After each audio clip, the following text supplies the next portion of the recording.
Dalam panggung besar kehidupan sosial, ada sebuah naskah tak tertulis yang diikuti oleh mayoritas orang. Naskah ini mengatur apa yang dianggap normal, apa yang patut dikejar, dan bagaimana cara menilai kesuksesan. Namun, sesekali muncul individu yang seolah-olah membaca dari naskah yang sama sekali berbeda. Mereka adalah para penempuh jalan spiritual, jiwa-jiwa yang kompasnya tidak lagi menunjuk pada kutub utara, materialisme, melainkan pada sebuah titik sunyi di dalam diri mereka sendiri. Kehadiran mereka seringkali menimbulkan riak kebingungan, dan dari kebingungan itu lahirlah label-label aneh, bodoh, atau sombong. Video ini tidak bertujuan untuk membela atau memuliakan satu kelompok di atas yang lain. Tujuannya adalah untuk menjadi jembatan pemahaman, sebuah analisis mengapa benturan antara kesadaran spiritual dan norma duniawi seringkali menghasilkan persepsi yang keliru. Label-label tersebut bukanlah cerminan akurat dari sang individu spiritual, melainkan pantulan dari keterkejutan, ketidakpahaman, atau bahkan rasa terancam dari masyarakat yang melihat sistem nilai mereka dipertanyakan. Mari kita bedah 7 alasan fundamental di balik fenomena ini. 1. Sistem nilai yang beroperasi di frekuensi berbeda. Alasan paling mendasar dari semua kesalahpahaman terletak pada perbedaan sistem nilai. Masyarakat pada umumnya beroperasi pada frekuensi yang mengagungkan pencapaian eksternal. Status, kekayaan, kekuasaan, dan pengakuan sosial adalah mata uang yang berlaku. Kesuksesan diukur dari jabatan, jumlah harta, dan lingkaran pergaulan. Setiap tindakan dievaluasi berdasarkan potensi keuntungan material atau sosial.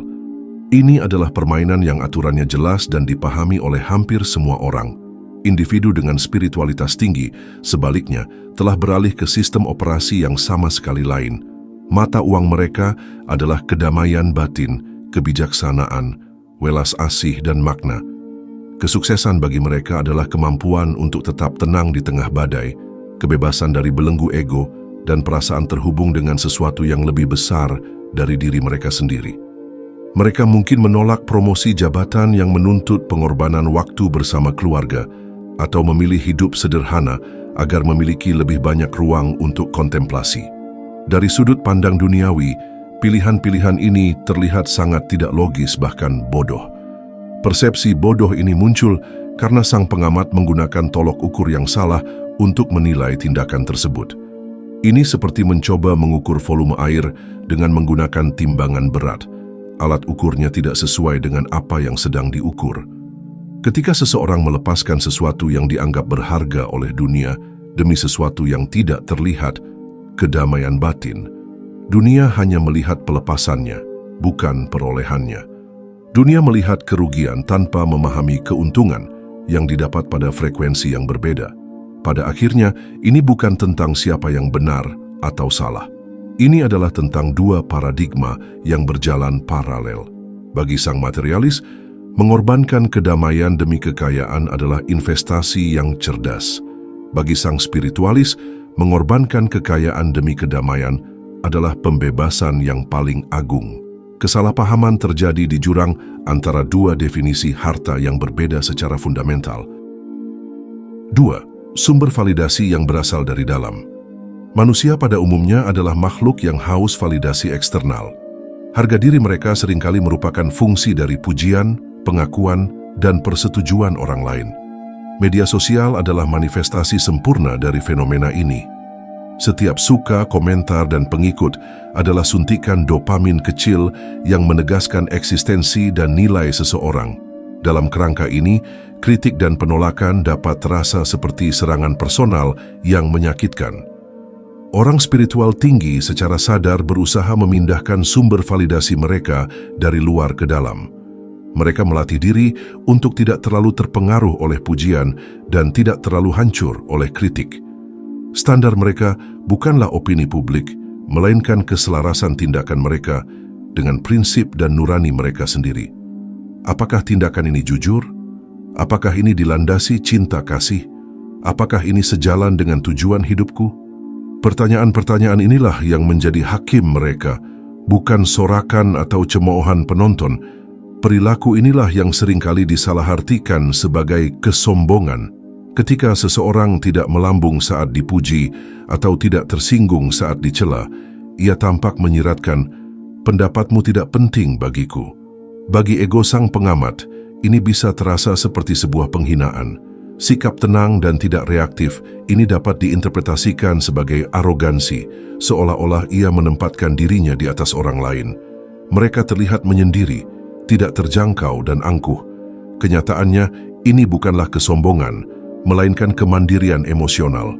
Ini bukan tentang merendahkan orang lain, tetapi tentang tidak menggantungkan kesejahteraan emosional diri pada orang lain. Mereka memahami bahwa jika pujian bisa mengangkatmu, maka hinaan juga bisa menjatuhkanmu. Dengan melepaskan ketergantungan pada keduanya, mereka mencapai stabilitas batin yang kokoh. Jadi, apa yang tampak sebagai kesombongan sebenarnya adalah sebuah benteng kemandirian jiwa yang dibangun dengan susah payah. 3. Mereka tidak terkesan dengan topeng dan pencapaian fana. Salah satu sumber utama mengapa orang spiritual dianggap sombong adalah karena mereka seringkali tampak tidak terkesan dengan hal-hal yang membuat kebanyakan orang berdecak kagum. Kamu mungkin memperkenalkan diri dengan menyebutkan jabatan tinggi, deretan gelar akademis, atau jumlah kekayaanmu yang wah, namun kamu hanya akan menerima respons yang tenang dan tatapan mata yang seolah menembus semua label tersebut. Reaksi ini sering ditafsirkan sebagai arogansi atau sikap meremehkan. Kesalahpahaman ini muncul karena adanya perbedaan fokus dalam menilai sesama manusia. Masyarakat umum cenderung menilai dari kulit, pencapaian, status, dan penampilan fisik. Ini adalah topeng-topeng yang kita kenakan di panggung sosial. Orang dengan kesadaran spiritual yang dalam telah melatih diri mereka untuk melihat menembus kulit tersebut dan merasakan apa yang ada di baliknya. Kualitas hati, tingkat keikhlasan dan cahaya jiwa seseorang.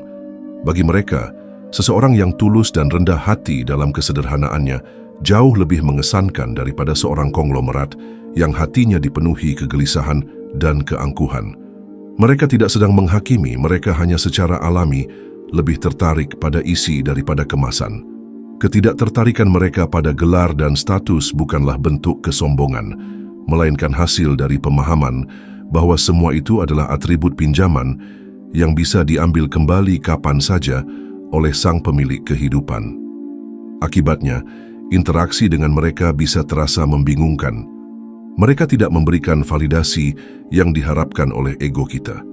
Mereka tidak akan memujimu hanya karena mobil mewah atau jabatan menterengmu. Sebaliknya, mereka mungkin akan mengajukan pertanyaan-pertanyaan yang menyentuh inti keberadaanmu. Sikap ini, yang sejatinya adalah bentuk penghargaan tertinggi pada esensi kemanusiaanmu, justru sering disalahartikan sebagai kesombongan oleh mereka yang identitas dirinya masih terbungkus rapat oleh topeng-topeng duniawi. 4. Ketidaktertarikan pada drama dan konflik receh. Kehidupan sosial seringkali berjalan di atas bahan bakar drama. Gosip di tempat kerja, persaingan antar teman, konflik keluarga, dan perdebatan politik yang panas adalah bagian dari kehidupan sehari-hari bagi banyak orang. Terlibat dalam drama ini seringkali dianggap sebagai tanda kepedulian atau partisipasi sosial. Saling berbagi keluhan dan berpihak pada salah satu kubu dalam sebuah konflik dapat menciptakan ikatan komunal yang aneh namun kuat. Individu spiritual cenderung melihat drama-drama ini sebagai pemborosan energi yang luar biasa. Mereka memahami bahwa sebagian besar konflik receh lahir dari ego yang terluka, kesalahpahaman, dan kebutuhan untuk merasa benar. Alih-alih ikut terjun ke dalam pusaran drama, mereka memilih untuk menjadi pengamat yang tenang atau mundur secara perlahan. Mereka tidak tertarik untuk bergosip, tidak berminat untuk memihak dalam sebuah pertengkaran, dan enggan menghabiskan waktu berdebat tentang hal-hal yang tidak esensial. Sikap menjaga jarak inilah yang seringkali membuat mereka dicap aneh atau bahkan tidak peduli. Dalam sebuah kelompok yang terikat oleh kebencian bersama terhadap sesuatu, seseorang yang menolak untuk ikut membenci akan terlihat sebagai orang luar yang ganjil.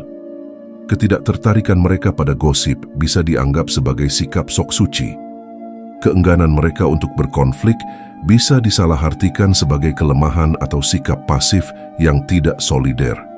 Namun, dari perspektif mereka, ini adalah tindakan sadar untuk melindungi kedamaian batin dan kebersihan hati. Mereka memandang energi sebagai sumber daya yang terbatas dan berharga, dan mereka memilih untuk menginvestasikannya pada hal-hal yang membangun, bukan yang merusak. Ini bukan berarti mereka tidak peduli pada penderitaan. Justru sebaliknya, mereka peduli secara mendalam, tetapi mereka memilih untuk menyalurkan kepedulian itu melalui tindakan nyata dan konstruktif, atau kehadiran yang menenangkan, bukan dengan ikut mengobarkan api. 5. Bahasa mereka adalah keheningan dan tindakan. Di dunia yang dipenuhi kebisingan, orang yang banyak bicara sering dianggap cerdas dan berpengetahuan. Kemampuan untuk berdebat, memamerkan wawasan, dan mendominasi percakapan dianggap sebagai tanda kekuatan. Sebaliknya, keheningan sering dianggap sebagai tanda kelemahan, kekosongan, atau ketidaktahuan. Orang spiritual tinggi seringkali memilih jalur yang berlawanan. Mereka lebih banyak diam dan hanya membiarkan tindakan mereka yang berbicara. Keheningan mereka bukan karena mereka tidak punya apa-apa untuk dikatakan. Justru sebaliknya, mereka memahami betapa terbatasnya kata-kata untuk menjelaskan kebenaran-kebenaran hakiki. Mereka juga sadar akan bahaya lidah, bagaimana ia bisa dengan mudah tergelincir pada kesombongan, perdebatan sia-sia, atau menyakiti orang lain. Mereka lebih memilih untuk menghemat energi verbal mereka dan menyalurkannya ke dalam tindakan nyata yang bermanfaat. Keheningan bagi mereka adalah ruang untuk mendengarkan suara hati. Sikap ini seringkali membuat mereka dianggap aneh atau bahkan sombong. Dalam sebuah diskusi kelompok, mereka mungkin menjadi pendengar yang paling tekun, namun paling sedikit bicara. Orang lain bisa menafsirkan ini sebagai sikap tidak peduli, tidak tertarik, atau bahkan bodoh. Padahal, mereka mungkin sedang sibuk menyaring informasi, merenungkan implikasinya, dan memikirkan solusi praktis alih-alih terjebak dalam perang retorika. Mereka adalah seperti penganut filosofi tunjukkan, jangan katakan. Mereka tidak akan banyak berceramah tentang pentingnya kedermawanan. Mereka hanya akan diam-diam memberi kepada yang membutuhkan. Mereka tidak akan banyak berteori tentang kesabaran. Mereka akan menunjukkannya saat menghadapi tantangan. Tindakan mereka menjadi khotbah mereka yang paling fasih. Bagi dunia yang terbiasa pada penceramah ulung, metode komunikasi yang sunyi namun syarat makna ini adalah sebuah bahasa asing yang sulit dipahami manusia modern. 6. Ketenangan di tengah badai. Bayangkan sebuah kapal di tengah lautan yang bergejolak. Sementara penumpang lain panik, berlarian dan berteriak ketakutan, ada seseorang yang duduk tenang di geladak, menatap cakrawala dengan tatapan damai. Reaksi pertama, orang yang melihatnya mungkin adalah, orang ini bodoh, ia tidak sadar bahaya, atau betapa sombongnya dia, seolah-olah badai ini bukan apa-apa baginya. Inilah gambaran presisi tentang bagaimana seorang spiritualis sering dipersepsikan saat menghadapi krisis. Ketika mereka kehilangan pekerjaan, difitnah, atau menghadapi kesulitan finansial, reaksi pertama mereka bukanlah kepanikan, melainkan penerimaan yang hening. Ketenangan ini sering disalahartikan sebagai sikap apatis atau kepasrahan yang fatalistik. Dunia yang terbiasa dengan drama dan reaksi emosional yang meledak-ledak merasa curiga pada ketenangan semacam itu. Ketiadaan keluhan dan ratapan dari bibir mereka dianggap sebagai tanda bahwa mereka tidak serius atau tidak cukup peduli dengan hidup mereka sendiri. Akan tetapi, sumber ketenangan mereka bukanlah kebodohan atau kesombongan. Ia berakar dari keyakinan yang tertanam begitu dalam, bahwa setiap peristiwa, baik atau buruk, adalah bagian dari sebuah skenario agung yang berada di luar kendali mereka. Mereka percaya bahwa ada sebuah kecerdasan tertinggi yang mengatur segalanya dengan akurasi sempurna. Tugas mereka bukanlah untuk mempertanyakan skenario tersebut, melainkan untuk memainkan peran mereka di dalamnya dengan sebaik-baiknya, yaitu dengan kesabaran, rasa syukur, dan respons yang bijaksana. Mereka tidak menyangkal adanya badai. Mereka merasakan anginnya, melihat ombaknya, dan merasakan dinginnya. Namun jangkar kapal jiwa mereka telah tertancap bukan di dasar laut yang dangkal, melainkan di dimensi kepastian yang tak tergoyahkan. Mereka paham bahwa badai ini, sama seperti semua hal lain di dunia, bersifat sementara. Ketenangan mereka adalah buah dari pemahaman ini, sebuah kepercayaan absolut bahwa setelah setiap badai, ada pelajaran berharga dan pelangi yang menanti bagi mereka yang mampu bertahan dengan keyakinan